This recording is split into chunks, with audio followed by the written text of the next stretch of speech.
pick up a happy, friendly dog, you would approach the cage with a leash. As the dog approaches you, you would put the leash around his neck. Make sure the leash gets all the way around his neck.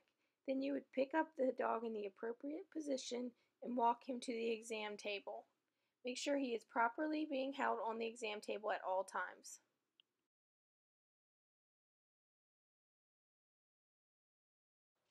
It is extremely important to approach a frightened dog's cage slowly and smoothly. You should use a soft, calm voice to let the dog know where you are and that you will not hurt them. A frightened dog may exhibit behaviors such as head lowering or flattening of the ears. You should take caution when exhibiting these signs so that the dog doesn't bite you. You should keep the dog away from your face and carry it slowly to the exam table with proper restraint once on the exam table.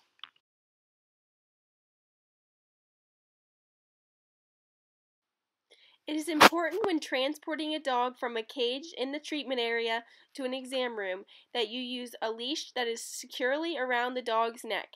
2 leashes could even be used for a larger dog. You would carefully pick up the dog from the ground and place it in the exam table in the room.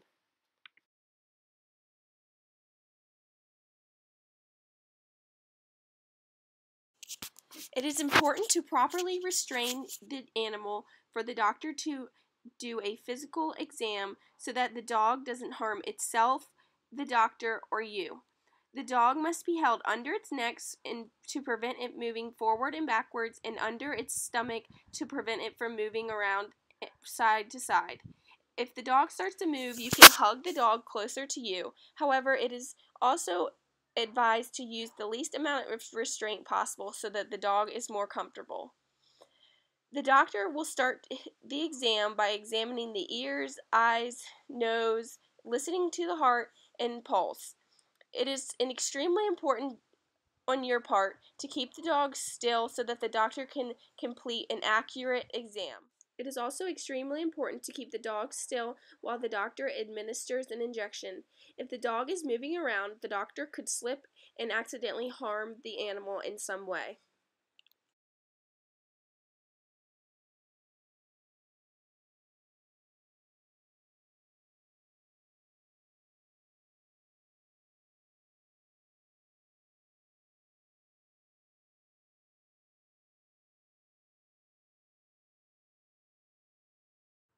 It is extremely important to restrain a dog well for the eyes and ears physical exam, since the doctor's face is going to be right next to the dog's muzzle. If you have any concern that the dog might bite, it would be a good time to use a nylon muzzle or a gauze muzzle. The doctor can put his fingers around the dog's muzzle, or you can hold them with your hand around the neck. The doctor would then look in the ears and the eyes to make sure that there is nothing present.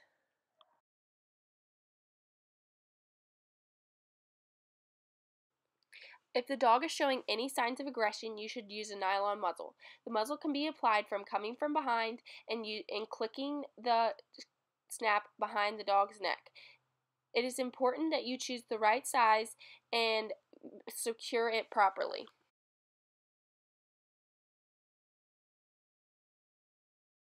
If you do not have a nylon muzzle at hand or the dog is too aggressive to get the nylon muzzle on, you can make your own muzzle using gauze. You first should tie it in a circle with the knot at the top. Once you get it around the dog's muzzle, you can tie it in a tighter knot one more time.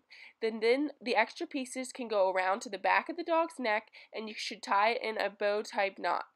It is important to tie it in a knot that can be easily pulled off so that the muzzle is not stuck on the dog if it is showing aggression.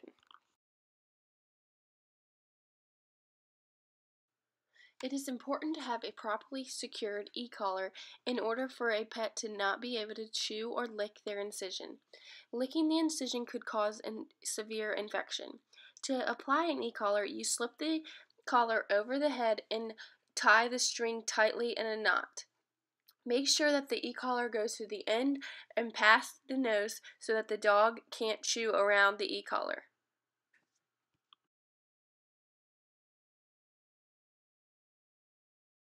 For jugular venipuncture, it is important for the dog's nose to be facing the ceiling, however not too stiff because then the technician would not be able to find the vein.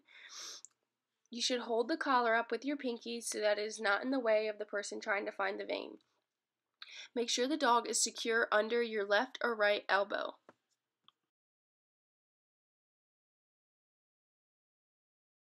For cephalic venipuncture, it is important to keep the dog restrained under one arm while using your other arm to roll off the cephalic vein. You should also keep the dog's elbow extended using the palm of your hand. The dog should not be able to pull back once the needle has been inserted to the vein. To collect a small amount of blood, you can use saphenous venipuncture, in which the restrainer would apply pressure to the stifle of the animal to occlude and distend the vein.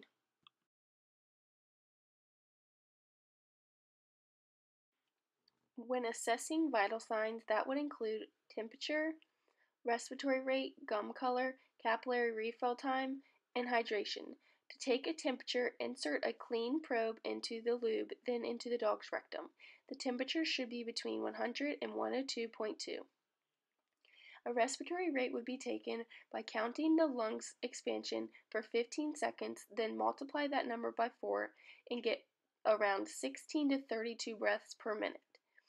To find capillary refill time, you would lightly press on the gums of the patient and count how long it takes the color to go back to the original state, and that usually takes around 2 seconds. You should examine the dog's hydration by checking the gum color, which should be pink, and pulling up a small amount of skin between the shoulder blades, and watch how long it takes to return to its normal state.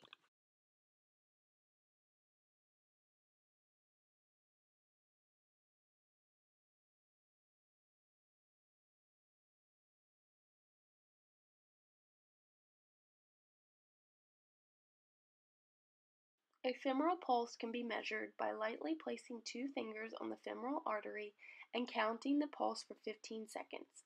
Then you would multiply that pulse number by 4. The pulse for a dog should be between 60 to 160 beats per minute, depending on the size of the dog.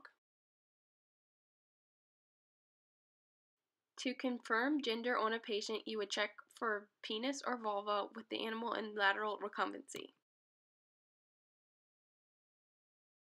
When checking for a microchip, first make sure that your microchip scanner is working properly. Then scan up and down the dorsal midline until you find the microchip inserted between the shoulder blades.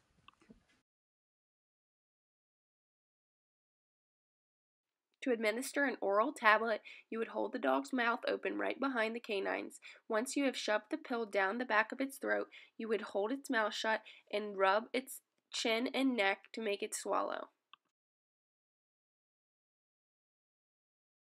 To administer an oral liquid, you would slide the syringe between the cheek and the gums to the back of the throat and lightly administer the liquid, holding the chin slightly up towards the ceiling so the dog is not able to spit it out.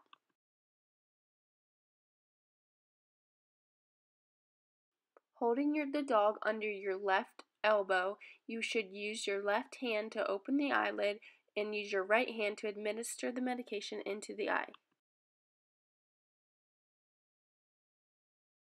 To administer topical or dermal medication, you would first start by preparing the site. To prepare the site, you would use clippers to clip the area around where you are going to be placing the dermal medication. After you have clipped the area completely clear of where you're going to be using, you can scrub with chlorhexidine first, and you would scrub from the inside out to make sure you don't bring any of the dirt from the outside into the place where you are going to be administering the medication.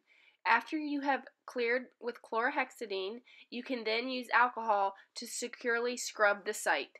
After you have scrubbed the site, you can administer any dermal or topical medications that you would be needing for that site.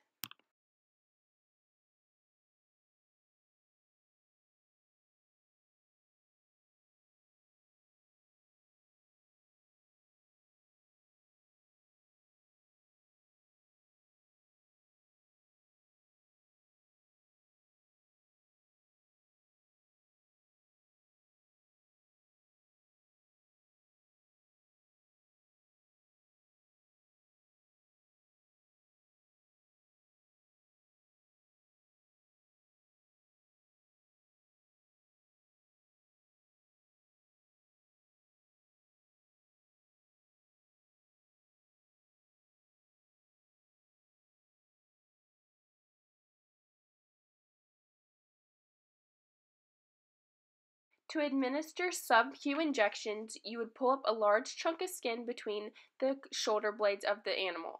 You would lightly press the needle into the skin that you have pulled up. Once you have aspirated the needle to make sure that there is no blood present, you would lightly press the medication into the dog.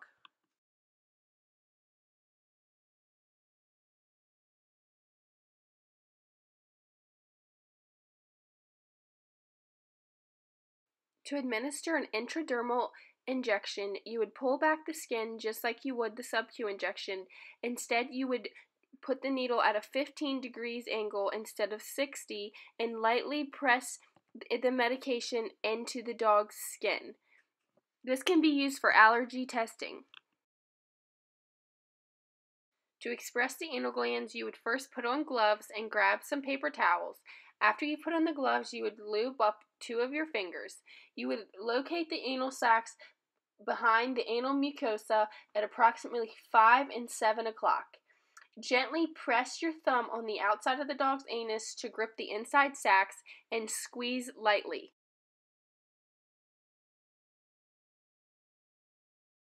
To clip a dog's nails, you'll need clippers and quick stop.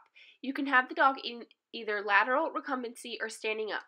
Clip each of its nails, including the dew claw, and make sure that you don't get too close because you could hit the quick, which would cause a lot of bleeding.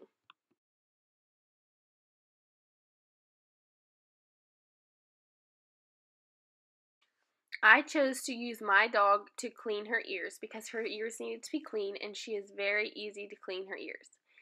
First, if the dog doesn't have a lot of hair in the ears, which would require plucking, then you can go right ahead and put the flush into the ears and you would massage it around so that it gets deep into the ears.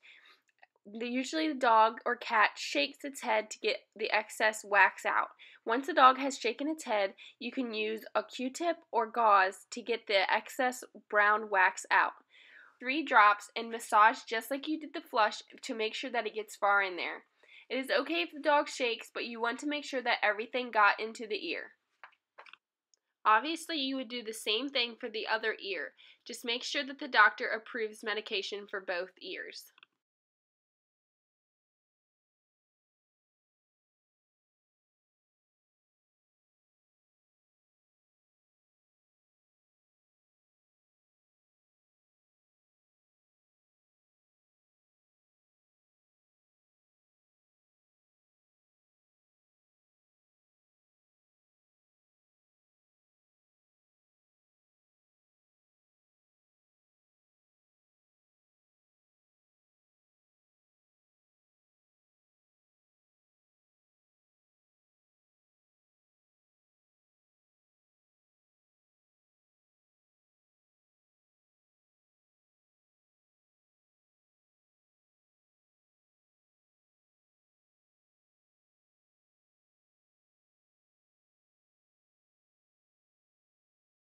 To safely transport a feline patient from a cage to an exam room, you would start by slowly approaching the cage while observing any warning signs of aggression from the feline patient.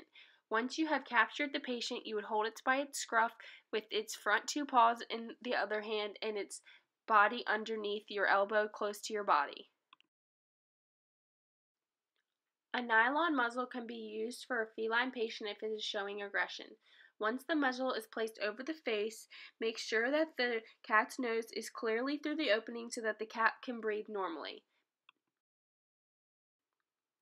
A kitty burrito is another great option for cat restraint. The cat should be laying on the towel with one hand on the cat at all times. Once you have wrapped the cat up just like a burrito and all legs in the front are restrained and in the back, you can wrap the towel tightly around the bottom of the cat and pick it up underneath your arm. To restrain a feline patient for jugular venipuncture, you should hold the cat at the end of the table with its front legs hanging over the side of the table with your hand holding up its chin facing the ceiling and the cat's body underneath your armpit securely.